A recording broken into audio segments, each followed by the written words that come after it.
Oh.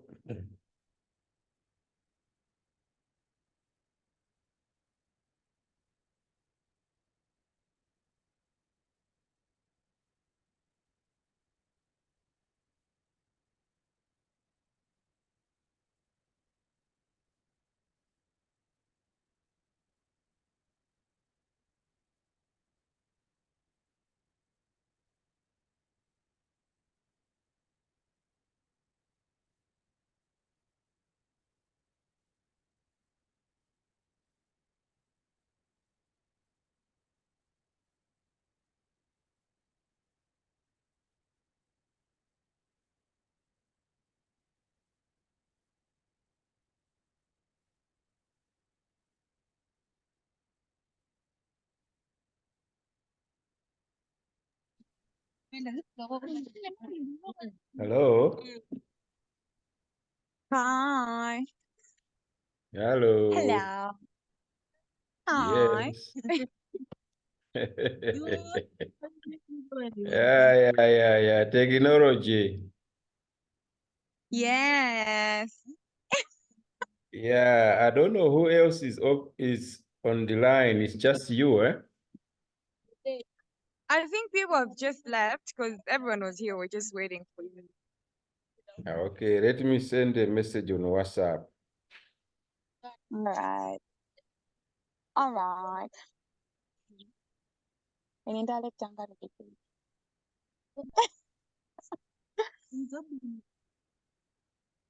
Bakarengana. Yangana zine muno beza sogena. Never ziko bijaka. Mima vuliga inu yangu. Taka wamwe ndili bano ndibe ndino kidogo. Kopanga ina so. Kamera ndeka kopanga simutana ndeka no.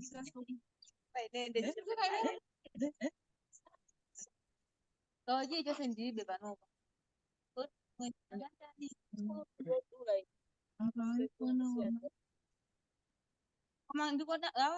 Ah, joinani kuzumuko. Inero ndiko bilanga nsanga. Hey, good morning. Good morning. Mujoine kuzumuko. I'm now in. Joinani sobanu joinani. I'm in now.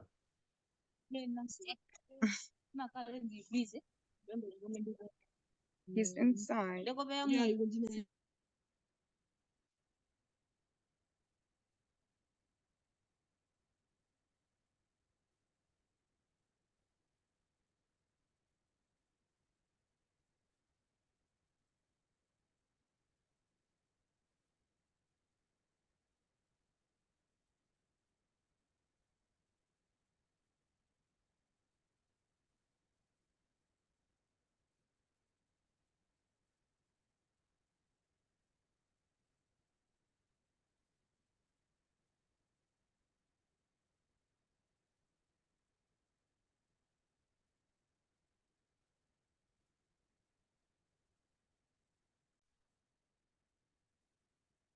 I thought that maybe we could cover some ground through Zoom lessons.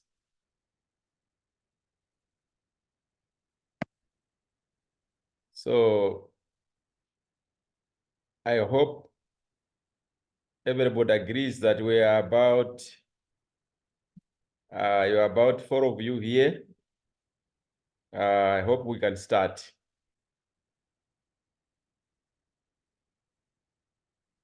Okay, so I will try to share the screen right now.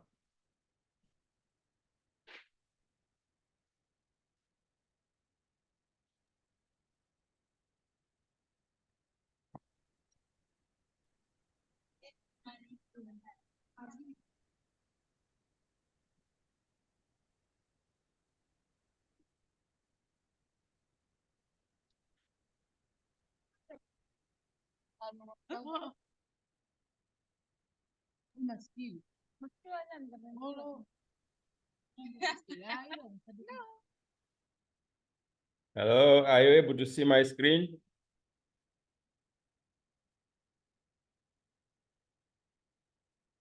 Hello. Yeah. Good.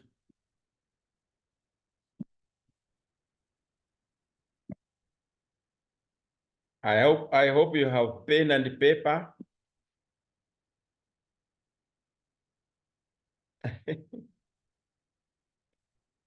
You're supposed to be making notes as I speak.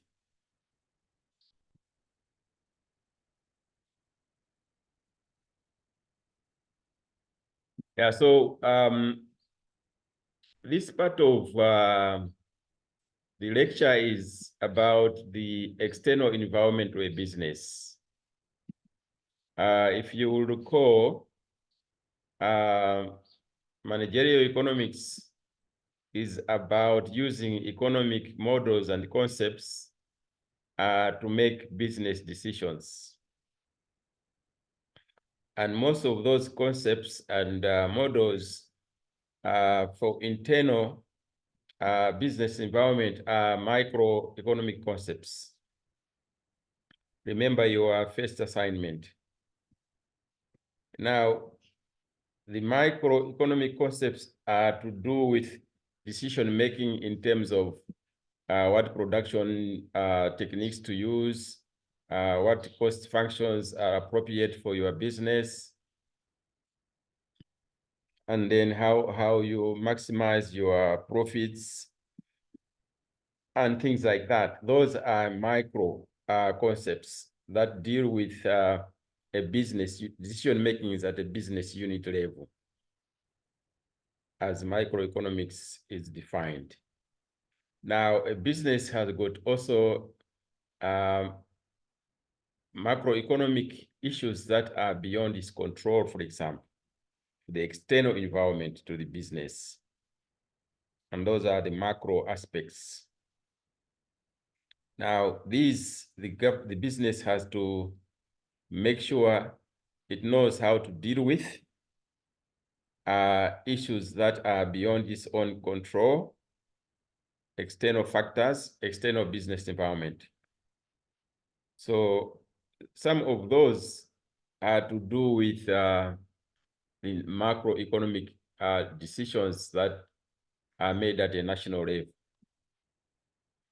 Now, in order to delve deep into that, because those concepts at a national level include issues of economic growth, issues of taxes, issues of interest rates, issues of inflation, issues of unemployment. All those factors are largely external to the business. It's an external business environment. But in our course, we need to see how those affect the business. So going forward, most of the topics that we wanted to cover, I don't know how many hours we have, but I think if we can do 2 or 3 more Zoom meetings, we might be able to cover all that we wanted to cover. Now, one such concept that links directly to the microeconomic concepts that we have been studying so far is the issue of national income or national output or national products. So far, do you have any questions? How I am linking the next few lessons to managerial economics?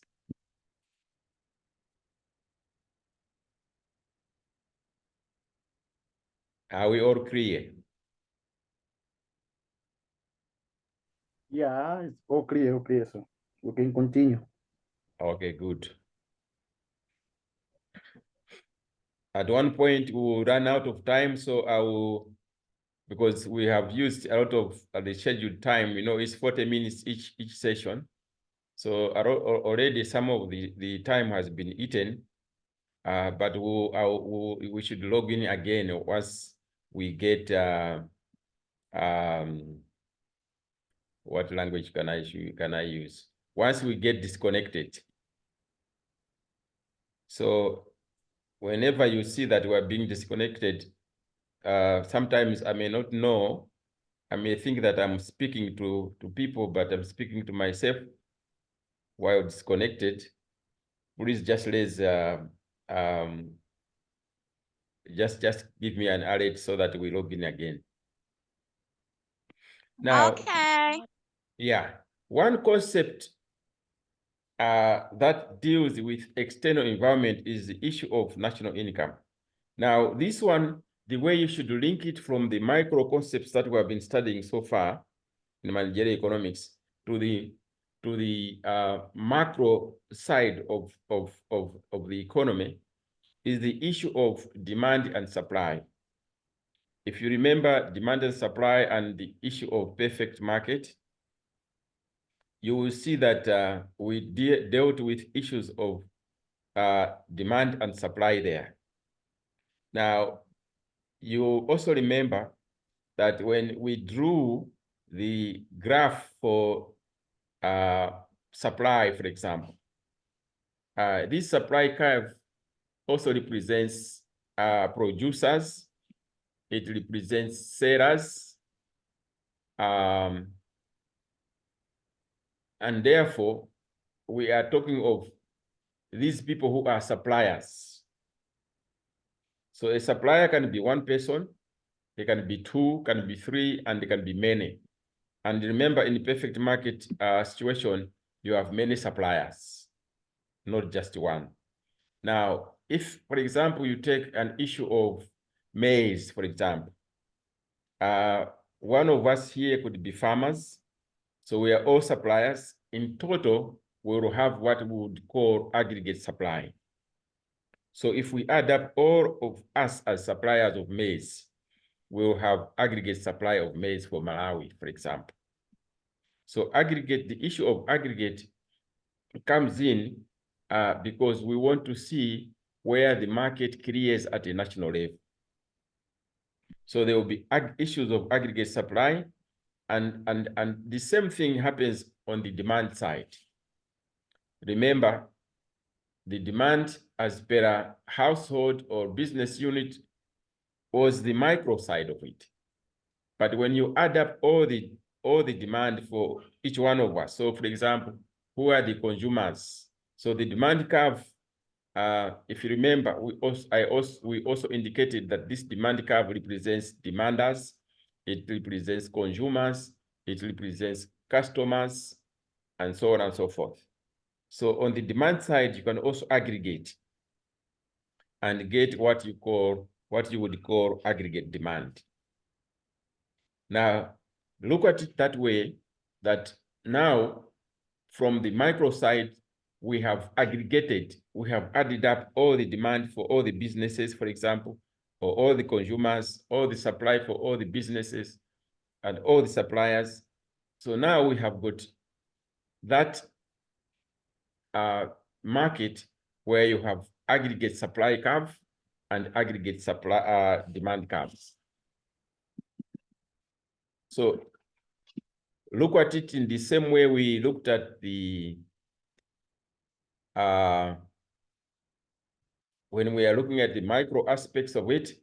So look at it in the same way when we are looking at the micro side. The micro side here, we are just trying to aggregate.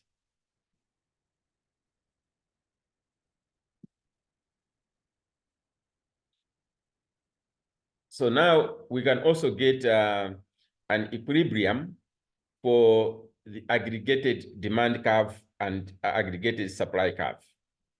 So you will see that when you aggregate, you have a national, for example, demand for maize or national supply of maize, or national demand for cement and national supply of cement. And you will see where the market clears. That is where the two curves are crossing each other. So at that price, P0, the market clears at quantity Q0. So now you have a national income equilibrium where the market is clearing. So you have the equilibrium price and equilibrium quantity.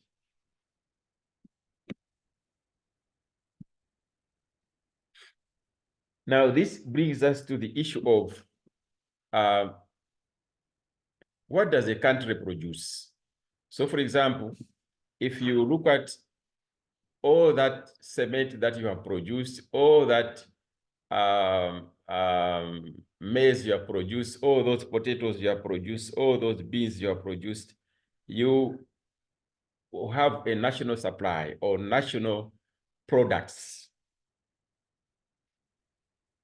So that national supply of products or what the country has produced, remember this supply I'm referring to as producers, because this supply curve represents, always have in mind that it represents producers, it represents suppliers. So these are total products that have been supplied to the market. Or maybe it is at home or it is at the market, but this is what the country has produced as a whole. Now, you can have a number of concepts arising from this issue. You can have concepts such as gross domestic product, gross national product. Most of you who have done macroeconomics before this course should not have any problems understanding these issues, but the only difference is the angle in which we are dealing with them. We are dealing with these issues in the angle of a business environment. Now, gross national product is linked to the factors of production. So what has the country produced and by whom? So gross national product only refers to products that have been produced in the economy by its citizens. So it captures all that has been produced by Malawians, Malawian labor, Malawian capital, Malawian land, Malawian enterprise. Remember, the factors of production come in play here. The factors of production, as you know, are labor, land, capital, and enterprises. So what has been produced by Malawian-owned factors of production is what we're talking about. Yes, it's not. It's not. Hello. So we have like a minute, less than a minute. Okay. So we will log in again. I will log in again and you log in again. Okay. All right, thank you. Yeah. Why? Because this is Zoom trial, it's not paid for. So the maximum sessions they allow is 40 minutes, but you can log in as many times as possible. Each time for 40 minutes. Okay? That's the main reason. So we have less than a minute to go, so we can as well log out at this stage and then